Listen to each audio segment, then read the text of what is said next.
My name is Lupita, and I'll be reading some chapters of the book All the Truth That's in Me by Julie Berry.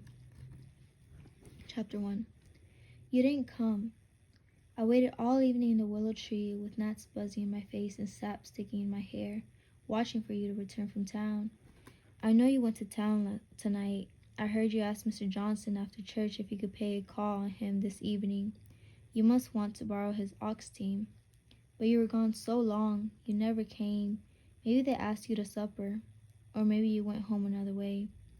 Mother chided me, ragged for missing chores and supper, and said all that was left for me was what had stuck to the stew pot. Darrow had already scraped the pot bare, but Mother made me wash it in the stream anyways. There's nothing so bright as the steam by day, nothing so black on a moonless night. I bent and drank straight from it. It was all I had to fill my belly. And maybe, I thought, you'd be thirsty, too, after a scratchy day of haying.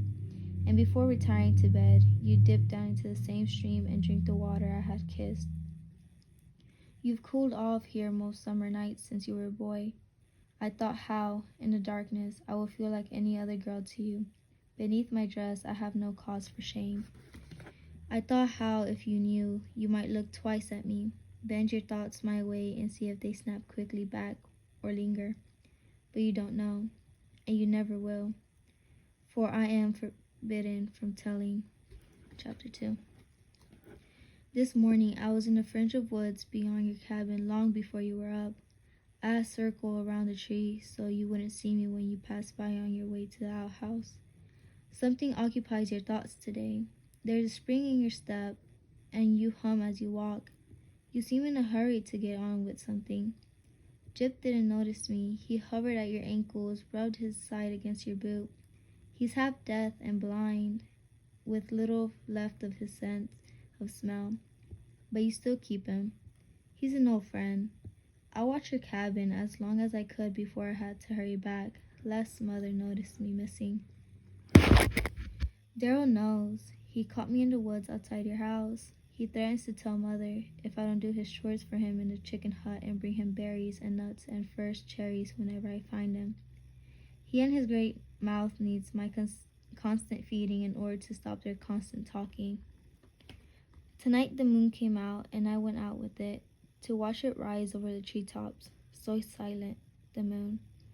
I remember, night after night, its silence would come for me. How dark the nights when it went away, but it always came back. It was my only friend in the years with him. It is still my consolation. Chapter 5. You're not like him, no matter what anyone says. 6. My father used to say my singing could charm the birds down from the trees. Loving fathers will say anything, but I used to dream one day my song would bring you to me. It was always you.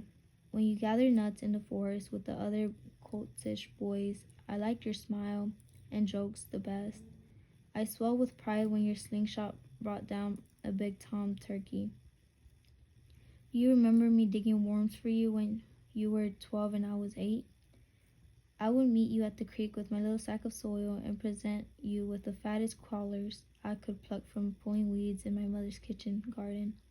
You called me Ladybird. It was my father's first name for me. He meant sweetheart. You meant girl worm catcher. I was still pleased. You do somersaults when you knew that only I could see them. You pretended not to hear me clapping, and we both laughed when you toppled on your rear. You left a basket of apples for me at my willow tree once. I saw you sneaking away after. In time, you became a man, and all at once I became this. Chapter 7. Do you remember the Aldrouses, long rolling? I can never forget it, though I suppose it must be just another day to you. It was 4 years ago. I was just 14 and growing. It was a hot day in late summer. A young couple had recently arrived in Roswell Station from Newkirk, up north, and they just wanted to set up housekeeping east of town, where the last forest overlooks the marshlands.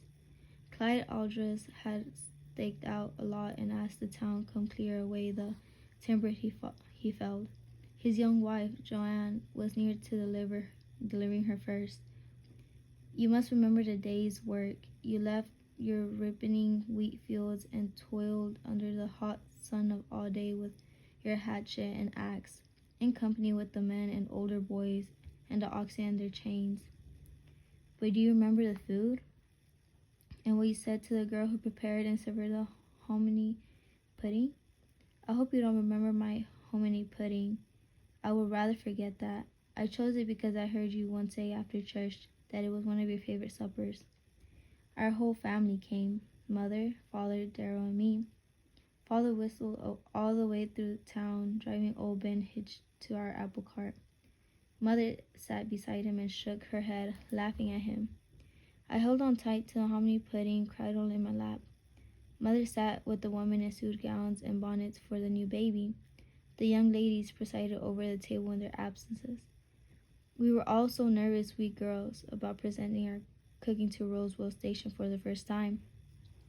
I stood slicing pears with Abigail Pauling when someone tugged me aside. Can you keep a secret? Lottie Pratt whispered under her bonnet brim into my ear. Of course I can, I said. What's the matter? She led me behind the piles of logs already gathered by sweaty men. Back at the table, Maria Johnson and Eunice Robinson eyed us. Maria's new dress was blood red, with a white scallop collar and black ribbons on the sleeves and bodice. Earlier, when Maria was out hearing, little Elizabeth Fry said her father thought the dress dipped dangerously close to vanity, and if beauty wasn't enough, while the rest of us girls struggled with our puddings and hot spots, Maria Johnson had bought 3 golden brown plum tarts. Lottie, who'd done all her father's cooking since her mother's death many years ago, had no reason to fear being outshone by Maria. Her yeasty rolls could rival when Goody Pruitt's baking. She pulled my ear close to her mouth. I've got a fella, she whispered. I pulled away to see her face. She must be joking, but her cheeks were flushed and her eyes were bright. Who? I breathed. Shh, tell you later, she said. Watch me tonight and guess, but swear you'll never speak a word of it. My head spun with this information. From the corner of my eye, I saw you fasten a chain around the log and waved to Leon Cartwright, who led the ox team. What do you mean you've got a fella? Lottie's chest swelled with her importance. Says he's gonna marry me, she said. He's given me ever so many kisses. Kisses, I gasped. Lottie pressed her pink finger over my lips. You turned in and saw us whispering there and straightened up and grinned. I had to take a deep breath. Lottie missed nothing. Her eyebrows rose. In a terrible instant, I realized you might be her fellow. Is it Lucas, Lottie? She giggled. What if it is? Eunice and Maria were openly frowning at us now. Mrs. Johnson approached the food table and Maria pointed her mother's gaze our way. I've got to know, I begged. Why, is Lucas your fella? I prayed my weakness wouldn't show. Don't tease me, Lottie, I said. Just tell me. A shadow passed over us both and we looked up to see Mrs. Johnson's arms folded across her ample bosom. Hadn't you young ladies best get back to your task? She said. Lottie hurried off, but I trotted meekly back to the table.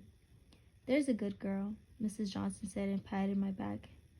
Lads want food soon, and you want to show off your pretty face and your pretty dish. I turned to Mrs. Johnson in astonishment, but she only winked back. Her daughter, Maria, was less patient with me. Run and fill these from the well. She handed me 2 large tin pitchers. I didn't mind an excuse to step away, so I headed towards the new well Clyde had dug. I dropped the bucket down and listened to it splash. When I was sure it had sunk deep enough to fill, I leaned all my weight against the crank to pull it up again. This pulley was more stubborn than some, and I struggled to complete each turn. Let me help, said a voice. Someone beside me took hold of the crank. It was you. I want to run, but I had pitchers to fill, and now would that look if I bolted away? I hesitated with my hand still on the wooden handle, and you smiled at me. Here, we'll do it together, you said. With your hands overlapping mine, you rotated the well pull effortlessly. My arms followed the motions to no useful purpose. I was sure my cheeks must have gone cherry red. You were almost a man now. It had happened to you so suddenly.